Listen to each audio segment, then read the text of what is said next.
గత 2-3 రోజులు ప్రత్యేకంగా ఇవాళ కాళేశ్వరము మళ్ళీ హెడ్లైన్స్కు వస్తున్నట్టున్నది. పొద్దుగాల ఎవరి మీద రైడ్స్ అయినాయని ఇంజనీర్ మీద, మళ్ళీ ఇప్పుడే కేసీఆర్ గారి ఆరోగ్యం ఖరాబ్ అయింది, అందుకే కమిషన్ ముంగట అందరితో కాదు 1-on-1 ఒకటే రూమ్లో వేరే వాళ్ళు ఉండొద్దని విజ్ఞప్తి చేసినట్టు ఇవన్నీ కూడా న్యూస్ వస్తుంది. నేను కూడా అదే సబ్జెక్ట్ మీద మొట్టమొదలు మాట్లాడాలి. కాళేశ్వరం మీద నేను బాగా రీసెర్చ్ చేసినాను, అవగాహన ఉన్నది.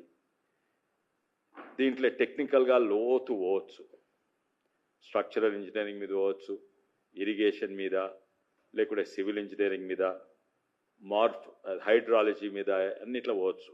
కానీ సింపుల్గా నేను ఒకటే ఒక సంఖ్య చూపెట్టదలుచుకున్నా. 4 సంఖ్యలు. ఇదేంటంటే 2,2.8 crores అంటే 2,80,00,000 టన్నులు వరి ఉత్పత్తి అయింది తెలంగాణలో. ఎప్పుడు రికార్డ్ ఈ ఏడాది. అంతకంటే ముందు 2,60,00,000, అంతకంటే ముందు 2,50,00,000, అంతకంటే ముందు 2021 అప్పుడు బహుశా కాళేశ్వరం పనిచేస్తుందేమో, అప్పుడు కేవలం 2 కోట్ల టన్నులే ఉత్పత్తి అయింది. అంటే కాళేశ్వరం పనిచేయనప్పుడు ఇప్పుడు 2,80,00,000. ఇంతకంటే ఎక్కువ ఆర్గ్యుమెంట్ లేదు. వాళ్ళు చెప్తుండ్రు తెలంగాణ నంబర్ 1 అయింది వరి ప్రొడక్షన్లా, అది కేసీఆర్ కాళేశ్వరం వల్ల, ఆ మహత్యం వల్ల నంబర్ 1 అయింది. ఆ మహత్వంలో నంబర్ 1 కాలేదు, ఆర్థికంగా నంబర్ 0 చేసి అప్పుల పాలు చేసిపోయిండు. అందులో కాళేశ్వరంది ముఖ్యమైన పాత్ర. డీటెయిల్గా పోవచ్చు, నేను మళ్ళీ ఇంకోటి చేస్తున్న డీటెయిల్గా. హరీష్ రావు గారు చెప్పినరు కాళేశ్వరం అంటే ఒక మేడిగడ్డ కాదు, దీంట్లో ఎన్నో కాంపోనెంట్లు ఉన్నాయి. బరాజులు ఉన్నాయి, 3 బరాజులు ఉన్నాయి, ఎన్నో వందలాది కిలోమీటర్ల కెనాళ్ళు ఉన్నాయి, వందలాది కిలోమీటర్ల టన్నులు ఉన్నాయి, రిజర్వాయర్లు ఉన్నాయి, లిఫ్ట్ ఇరిగేషన్ పంపులు ఉన్నాయి, బాహుబలి, ఇవన్నీ కలిసి కాళేశ్వరం కేవలం మేడిగడ్డ కాదు. అయితే వారు చెప్పింది అక్షరాల నిజం. కాళేశ్వరం అంటే ఒక ప్రాజెక్ట్ కాదు, ఒక సిస్టమ్ ఉంటే అందులో వివిధ కాంపోనెంట్స్ ఉంటాయి. వారు చెప్పిన కాంపోనెంట్స్ అని హరీష్ రావు గారు చెప్పిన కాంపోనెంట్స్. అయితే దీంట్లో అన్నిట్ల పెద్ద లోపం అంటే వాస్తవంగానే అన్నిట్ల పెద్ద లోపము మేడిగడ్డ స్ట్రక్చరల్ ఇంజనీరింగ్ డ్యామేజ్ కాదు. దానికి ఎన్నో కారణాలు ఉంటాయి. డిజైన్ అని ఉండొచ్చు, లేకుంటే క్వాలిటీ కంట్రోల్ మంచిగా చేయవచ్చు, లేకుంటే హైడ్రాలజీ అది మంచిగా చేయకుండొచ్చు, లేకుంటే జియాలజీ టెస్టింగ్ మంచిగా చేయకూడదు, లేకుంటే ఇంజనీరింగ్ LNT వాళ్ళు కన్స్ట్రక్షన్ క్వాలిటీ మంచిగా చేయకూడదు. ఈ కారణాలే ఉంటాయి.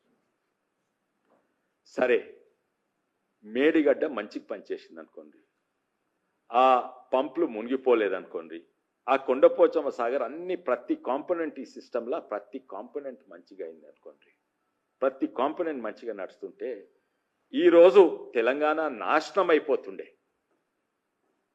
ఎందుకంటే సిస్టమ్ డిజైన్ తప్పు. ఉదాహరణంగా ఈ బాటిల్కు ఓ బాటిల్ ఉన్నది, మూతున్నది, ఈ మూత మంచిగా ఉన్నది, బాటిల్ మంచిగా ఉంది, కానీ మూత తీసుకొని ఇక్కడ పెడితే ఇది పనిచేస్తుందా? ఇట్లా తాగుతాయి. అయితే ప్రతి కాంపోనెంట్ మంచిగా ఉన్నా కూడా సిస్టమ్ డిజైన్ అసలు ఎనాలిసిస్ చేయలేదు. అది సిస్టమ్ డిజైన్ తప్పు, ప్రతి విధానంగా తప్పు. కాళేశ్వరంది ఏ సైన్స్ ప్రకారంగా తప్పు, ఇది జియో హైడ్రో మార్ఫాలజీ ప్రకారంగా తప్పు, హైడ్రాలజీ ప్రకారంగా తప్పు, జియాలజీ ప్రకారంగా తప్పు, పొటోమాలజీ అంటే సైన్స్ ఆఫ్ రివర్ ప్రకారంగా తప్పు, స్ట్రక్చరల్ ఇంజనీరింగ్ ఎన్నో తప్పులున్నాయి, ఎలక్ట్రికల్ ఇంజనీరింగ్ ఎన్నో తప్పులున్నాయి, సివిల్ ఇంజనీరింగ్ ఎన్నో తప్పులున్నాయి, ఇరిగేషన్ ఇంజనీరింగ్ ఎంతో తప్పులున్నాయి, ఎకనామిక్ వయబిలిటీలా పెద్ద తప్పులున్నాయి, బేసిక్ ఫిజిక్స్ స్కూల్ పిల్లలు చదువుకునే ఫిజిక్స్లో కూడా, ఇవన్నీ కూడా నేను వివరంగా చెప్తాను మరో రోజు. బేసిక్ ఫిజిక్స్లో తప్పుంది, అగ్రికల్చర్ సైన్స్ ప్రకారంగా తప్పుంది, ఎన్వైర్న్మెంట్ పొల్యూషన్ సస్టైనబిలిటీ చూసినా కూడా తప్పుంది, లాస్ట్కు వెదర్ సైన్స్ ప్రకారంగా కూడా తప్పు ఉంది. వెదర్ సైన్స్ అంటే ఈ కాలంలో ఈ వర్షాలు పడతాయి, ఈ కాలంలో ఇంత ఈ ఉష్ణోగ్రత ఉంటుంది, చలికాలంలో చల్లగా ఉంటుంది, వానలు ఉండయి, ఎండాకాలంలో ఎండగా ఉంటుంది, వానకాలంలో వాన, ఆ సైన్స్ ప్రకారం కూడా తప్పు. లాస్ట్లో ఒక్కటి వివరంగా చెప్తా, ఇది సింపుల్, ఇంత చాలా మంది చెప్పలేరు. వెదర్ సైన్స్ ప్రకారం ఎందుకు తప్పంటే, ఇది కాళేశ్వరము లిఫ్ట్ ఇరిగేషన్ 3 బరాజ్లు శ్రీపాద, ఎల్లంపల్లి ఇవన్నీ దాటి గోదావరి రివర్స్ పంప్ చేస్తుండ్రు. నీళ్లు ఇట్లా వారకుండా ఇట్లా వాడతాయి. కానీ ఇది ఎప్పుడు పనిచేస్తాయా? నీళ్ళు ఎప్పుడు పంప్ చేస్తారు? నీళ్ళు ఎప్పుడు ఉంటాయి ఈ బరాజెస్లా? ఎప్పుడు ఉంటాయి డ్యామ్లా? వానకాలంలోనే కదా. అంటే వానకాలంలో నీళ్లు కింది నుంచి మీదికి పంప్ చేస్తారు. అదే వానకాలంలో దేవుడు మీది నుంచి కిందికి నీళ్ళు పనిచేస్తుంది. దేవుడు వర్సెస్ కేసీఆర్, ఎవరు గెలుస్తారయ్యా? అందుకే మీదికి పోతే మళ్ళీ కిందికి, మీదికి పోతే మళ్ళీ కిందికి. చూసి 2 ఏళ్ళు కాళేశ్వరం నడిచినప్పుడే అది వెదర్ సైన్స్ ప్రకారం కూడా. ఎందుకంటే దీనికి సరిపోను రిజర్వాయర్స్ కట్టలేదు, ఉన్న బ్యారేజెస్ డ్యామ్స్గా మార్చిండ్రు. మేడిగడ్డ పడిపోయింది ఎందుకంటే వెదర్ సైన్స్ ప్రకారంగా. ఎందుకంటే మేడిగడ్డ ఎప్పుడు పంప్ చేయవచ్చాయా? మేడిగడ్డలా ఎండాకాలంలో పంప్ చేయరాదు, వానకాలంలో పంప్ చేయాలి. వానకాలంలో నిండా నీళ్లు ఉంటాయి. వానకాలంలో పంప్ చేస్తే 2 ఏళ్ళు చుట్టూ తిరిగి వాపసు వచ్చినాయి. అయితే ఎందుకంటే అప్పుడు బరాజ్ను బరాజ్గానే వాడిండ్రు.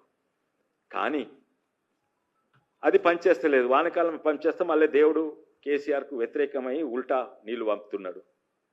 అయితే ఏం చేసిందంటే వెదర్ సైన్స్ ప్రకారంగా మేడిగడ్డ మీద ప్రభావం ఏంటంటే, బరాజ్ అనేది హెడ్ తక్కువ ఉంటుంది.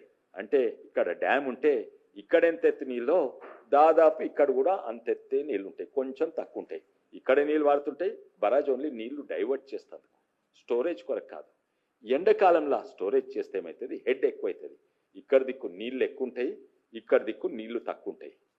ఫ్లోటింగ్ ఫౌండేషన్ అయినా పైల్ ఫౌండేషన్ అయినా కూడా ఆ హెడ్ డిఫరెన్స్ ఉంటే జియో హైడ్రాలజీ ప్రకారంగా నీళ్లు కింద ఉష్కెల నుంచి వాడుతుంది, నీళ్లతో సహా ఉష్క కూడా వాడుతుంది. దాంతో ఫౌండేషన్ వీక్ అవుతుంది. దీంట్లో వెదర్ ప్రభావం ఉంది. ఎందుకంటే 2 ఏళ్ల తర్వాత కాళేశ్వరం అనే మేడిగడ్డ అనే బ్యారేజ్ తీర కాదు, అది డ్యామ్ తీరుగా రిజర్వాయర్ తీరుగా వాడకం మొదలుపెట్టే వరకు కిందంతా కొట్టుకుపోయింది. ఎందుకంటే జియో హైడ్రాలజీ ప్రకారము 2 దిక్కులు నీళ్లు ఉంటే నీళ్ళు ఇక్కడి నుంచి పోతాయి, కింది నుంచి ఉష్కెల నుంచి పోవు. అయితే వెదర్ సైన్స్ ప్రకారం కూడా తప్పు. ఫస్ట్ గుర్తించిండ్రు మీదికి పోవాలి, మళ్ళీ కిందికి రావాలి. మీరు చూసిండ్రు మానేరు నుంచి మళ్ళీ మానేరు నుంచి కిందికి వదిలిండ్రు. 2 ఏళ్ళు అట్లనే నడిచింది. ఇంకో ఏడాది ఇట్లా చేసే వరకు వెదర్ సైన్స్ వల్లనే కూలిపోయింది. నేను డీటెయిల్గా ప్రెజెంటేషన్ ఉంది, ఇక్కడనే 3D మోడల్స్ పెడతాను, ఇక్కడనే ప్రెజెంటేషన్స్ పెడతాను, 3D విజువలైజేషన్ పెడతాను, 3D మోడల్స్, ఇవన్నీ కూడా డీటెయిల్గా నేను చెప్తాను.